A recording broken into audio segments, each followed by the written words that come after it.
À la une de ce journal, la naissance du Sauveur célébrée partout dans le monde par les fidèles chrétiens. Cependant, les contextes de la célébration diffèrent d'un pays à un autre. Et au Burkina Faso, c'est dans une atmosphère de sécurité, d'insécurité qu'a été célébré Noël 2019.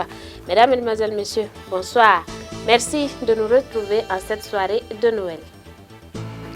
Ouvrons cette édition par ce communiqué de presse émanant de l'état-major général des armées du Burkina Faso. Au matin du mardi 24 décembre 2019, un nombre important de terroristes ont attaqué simultanément le détachement militaire et la population civile de Arbinda, province du Soum. L'attaque du détachement d'une rare intensité a duré plusieurs heures. La détermination et l'audace des éléments du détachement composé d'éléments des forces terrestres et de la gendarmerie ont permis de neutraliser 80 terroristes. Une centaine de motos et de l'armement ainsi que des munitions en grande quantité ont été également récupérées. Une traque des terroristes qui ont dû battre en retraite face à la riposte des éléments du détachement a été entamée en coordination avec les forces aériennes. Côté armée, on déplore malheureusement 7 morts, c'est-à-dire 4 militaires et 3 gendarmes et une vingtaine de blessés. Pour l'attaque contre les populations, plusieurs victimes civiles ont également été dénombrées. Le chef d'état-major général des armées s'incline devant la mémoire des disparus. Il présente ses sincères condoléances aux familles des défunts et souhaite un prompt rétablissement aux blessés. Il salue avec force l'esprit conquérant développé par les forces armées nationales engagées dans l'ensemble des unités à poursuivre les actions de sécurisation du territoire national. Voilà un communiqué émanant de l'état-major général des armées. Et puis, toujours dans cette même lancée, des groupes djihadistes ont attaqué ce mardi des forces de sécurité et de défense à Arbinda, dans le nord du pays, causant ainsi la mort de 7 soldats et 35 civils, à majorité des femmes. Cependant, les forces de défense et de sécurité ont pu neutraliser au moins 80 terroristes. Voyons cela dans cet élément. Les faits se sont déroulés lorsque des hommes armés non identifiés ont attaqué un convoi militaire à Arbinda dans le Soum et dans le même temps, un autre groupe armé a attaqué des civils. Selon le communiqué de l'état-major des armées burkinabées, les combats ont été intenses et ont duré plusieurs heures durant lesquelles des tirs ont été échangés de part et d'autre. Le bilan officiel est de 80 terroristes neutralisés, une centaine de motos et de l'armement a été récupéré par les forces de sécurité burkinabées. Néanmoins, on déplore 7 morts et une vingtaine de blessés du côté des forces armées burkinabées, mais surtout 35 victimes civiles, dont 31 femmes. Un grand nombre de ces victimes civiles étaient des déplacés. Je rappelle que depuis le début de l'année 2019, on recense au moins 500 000 déplacés internes au Burkina Faso, selon OCHA. À la suite de cette opération qu'on peut qualifier de succès avec tous les guillemets qui s'imposent, le président burkinabé Roch Marc Christian Kaboré a sur son compte Facebook salué l'engagement des forces de sécurité burkinabées et on a également profité pour présenter ses condoléances aux familles de victimes. Au lendemain de cette double attaque terroriste qui a frappé la ville d'Arbinda au nord du pays, c'est un sentiment partagé qui domine ici au Burkina Faso. Partagé car dans un premier temps, malgré la riposte des forces armées burkinabées qui a permis de neutraliser 80 terroristes et de saisir énormément de matériel d'armement et de motos à l'ennemi, cette opération peut être légitimement qualifiée de succès, mais dans le même temps, ce sont près de 35 civils qui ont été exécutés par un autre groupe armé non identifié. Parmi ces 35 civils figuraient près de 31 femmes selon un communiqué du gouvernement. La plupart de ces civils étaient des personnes déplacées qui fuyaient leur village du nord du pays en proie à de nombreuses attaques terroristes depuis près de 3 ans. Rappelons juste que depuis le début de l'année 2019, on recense pas moins de 500 000 personnes déplacées internes au Burkina Faso selon les Nations Unies. À la suite de cette double attaque, le président Roch Marc Christian Kaboré a, dans un post Facebook, salué l'engagement des forces de sécurité et en a profité pour présenter ses condoléances aux familles de victimes. Pour finir, un deuil national de 48 heures a été décrété à la mémoire des victimes de cette double attaque de Harbinda. Voilà, je vous l'annonçais en titre, la nuit dernière a été célébrée la naissance du Sauveur et l'église des Assemblées de Dieu de Boulmugou, avec à sa tête le docteur Philippe Ouedraogo, n'est pas resté en marge de la célébration. Voyons cela avec Jonas Tondé, Fabienne Sawadogo.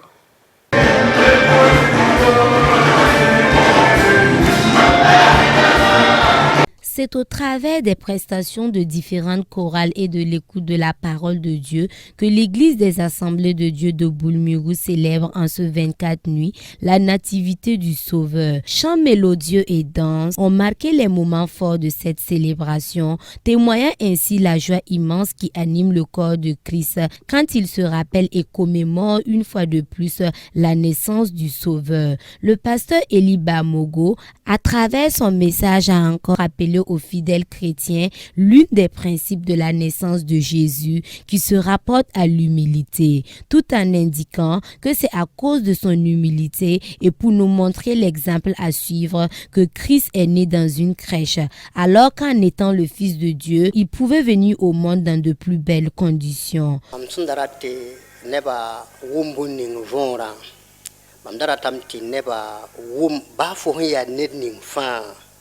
Bifke lampa siku meng poa antumung kongwena mamdarat neba wum soman yida ya nyaw azezi ro ma tegro ala azezi neb sa ya wenam biga te wenam toya wenam da toy mana loto yikasam se la mali yel beda mbolo toyem la bangdba la zinse ya nam zinsi ta azezi ro be la wenam sakam ta ziziro rum sari ko lo po son wilgir wenam sen sikub menga alewa kita mamdara te neba wum soma ti bafo ya nedning fa son pam zuno ko wenam do ko po wenam sunda ti fo man buninga bi sikub menga man ti fo pa tawende la wenam sika menga sakal fa da so ti ton pam. L'orateur précise que l'humilité précède la gloire et le fait même d'être dans la maison de Dieu témoigne l'humilité existant dans la vie de tout un chacun d'eux par rapport à ceux qui n'y prennent point part. Jésus a dit dans Matthieu 5:3, si nous restons dans l'humilité, le royaume des cieux sera pour nous. Nous serons des rois au royaume des cieux. Mais c'est comme je l'avais déjà dit, mais bien aimé. Alors c'est difficile d'être humble, c'est vrai. Si tu en as assez, et tu sais, et on te demande de t'asseoir, de te rabaisser, et on te demande de faire quelque chose, c'est difficile. Mais Jésus qui veut, c'est cela. Il y a des autorités parmi l'assemblée ce soir. Est-ce qu'il n'y a pas d'autres personnes dans d'autres lieux où ça chauffe, où ça boit, où ça danse? Ceux qui sont là, ils ont aussi les moyens de faire comme eux. Mais à cause de l'humilité, comme ils savent ce qu'ils recherchent, voilà pourquoi ils sont venus dans la maison de Dieu. Dieu aimerait que nous soyons comme ça. Il dit que le royaume de Dieu appartient aux humbles. Le premier responsable de l'Église, à travers l'écoute de cette parole, a vivement invité tous les Burkinabés à demeurer dans l'humilité de Dieu, car c'est ainsi qu'ils remporteront la victoire. Ici à l'église de Boulmugou AD, nous avons écouté la parole de Dieu du pasteur Bamogo Eli, qui nous a parlé de l'humilité de Jésus. Jésus qui est Dieu, Jésus qui est homme, Jésus qui est venu pour réconcilier les hommes à Dieu. Il s'est humilié et il a pris chair. Il est même né dans une bergerie, dans un lieu où on gardait des animaux, parce qu'il n'y avait pas de place dans notre lieu, comme dit la parole de Dieu. Cette condition humble, c'était pour une mission. Ce n'est pas parce que Jésus n'avait pas de moyens, parce qu'étant Dieu, étant omnipotent, il pouvait tout faire. Omniscient, il connaissait toutes choses. Mais il acceptait cela. C'est un exemple qu'il nous donne. Et le pasteur nous a invités, en tant que chrétiens, de rester dans cette condition humble. Cette condition humble aussi est un message pour nous Burkinabés dans notre nation. Nous vivons dans un contexte à plusieurs défis, mais nous savons que le maître du Burkina Faso, c'est Dieu. Et si nous nous humilions sous l'autorité de Dieu, il va nous élever au temps convenable. Et c'est un message fort pour toute personne, les gouvernants, les citoyens, les autorités, les militaires, les enfants, pour que l'humilité de Dieu touche chacun. Pour terminer, des meilleurs vœux ont été adressés à l'endroit des fidèles chrétiens et tout le peuple du Burkina Faso.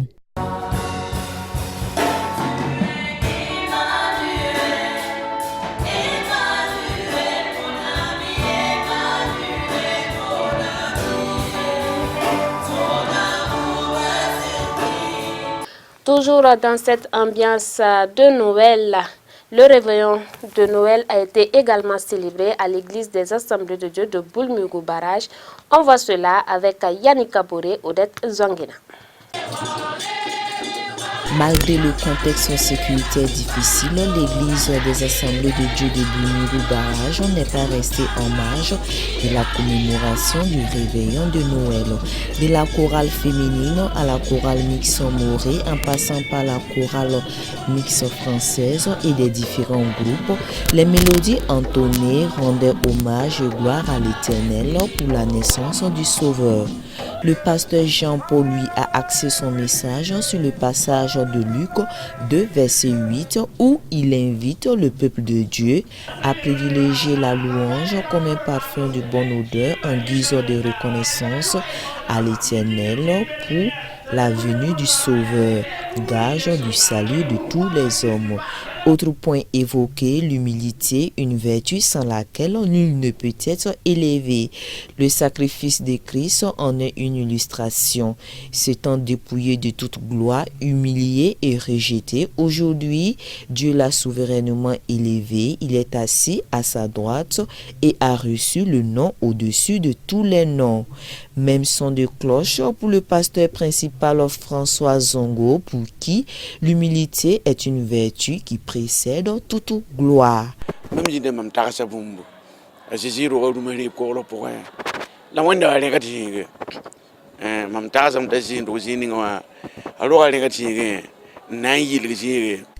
est né dans une étable synonyme de la saleté pour la purification de l'être humain. Ainsi, grâce à son sacrifice, nous sommes justifiés. Demeurons alors de ce fait sous l'abri du Seigneur. C'est par son humilité que nous sommes appelés enfants de Dieu. Soyons humbles comme le Christ.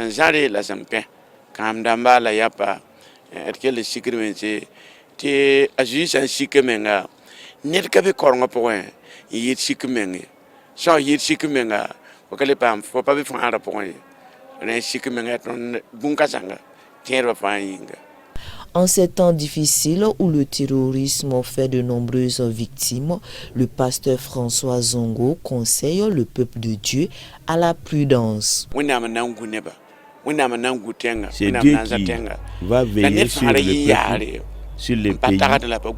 Soyons responsables et conscients de la situation qui prévaut présentement. Restons sur nos gardes. Soyons vigilants et sages.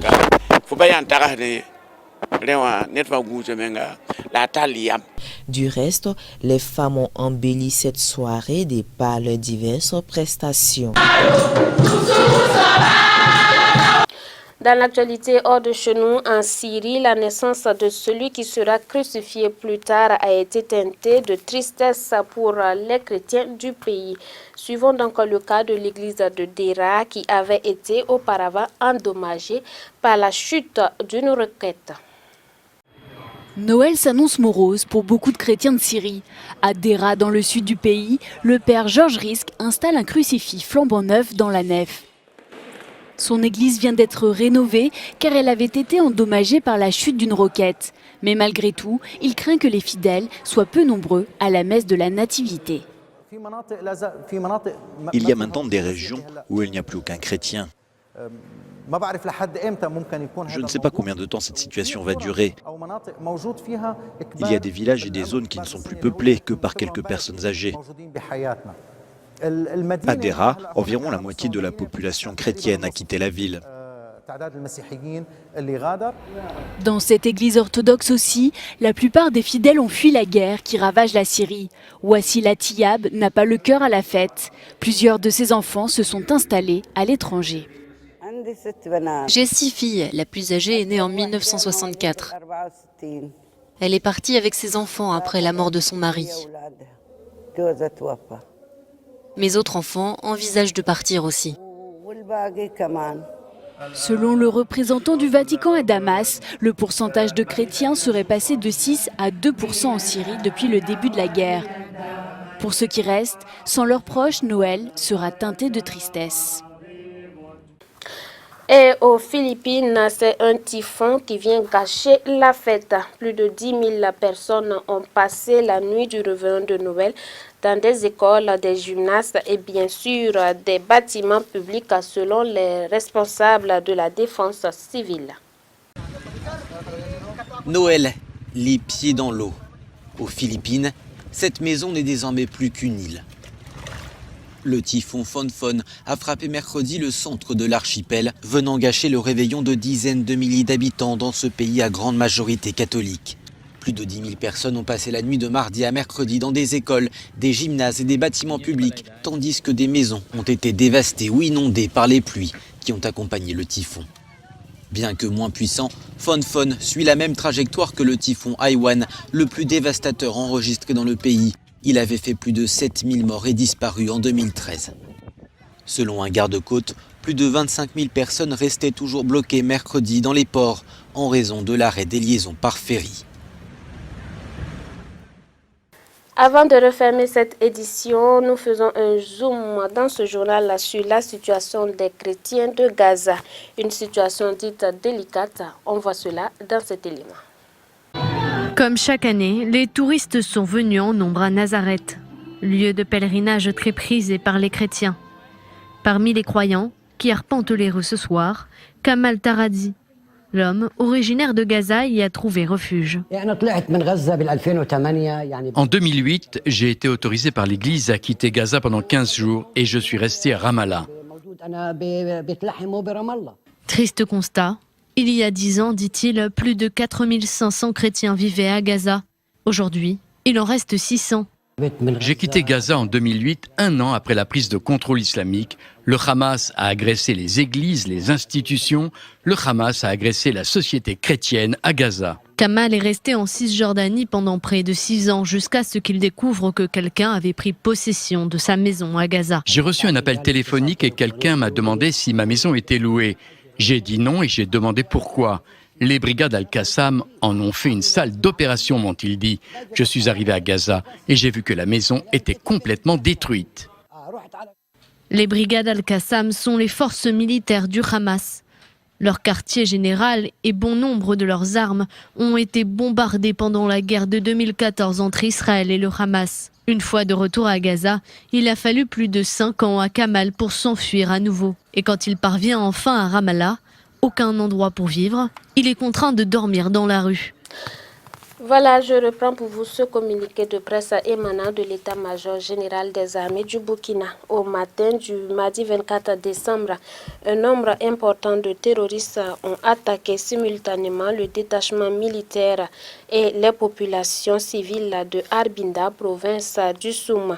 L'attaque du détachement d'une rare intensité a duré plusieurs heures. La détermination et l'audace du démembrement composé d'éléments de forces terrestres et de la gendarmerie ont permis de neutraliser 80 terroristes. Une centaine de motos, de l'armement et des munitions en grande quantité ont également été récupérées. Une traque des terroristes qui ont dû battre en retraite face à la riposte des éléments du détachement a été entamée en coordination avec les forces aériennes. Côté armée, on déplore malheureusement 7 morts, c'est-à-dire 4 militaires et 3 gendarmes et une vingtaine de blessés pour l'attaque contre les populations Plusieurs victimes civiles ont également été dénombrées. Le chef d'état-major général des armées s'incline devant la mémoire des disparus. Il présente ses sincères condoléances aux familles des défunts et souhaite un prompt rétablissement aux blessés. Il salue avec force l'esprit conquérant développé par les forces armées nationales et engage l'ensemble des unités à poursuivre les actions de sécurisation du territoire burkinabé. Et à cet effet, un deuil national a été décrété à compter de ce mercredi 25 décembre 2019 à 0h jusqu'au jeudi 26 décembre 2019 à 0h. Ainsi s'achève cette édition. Nous proclamons la paix pour le Burkina Faso. Bonsoir chez vous.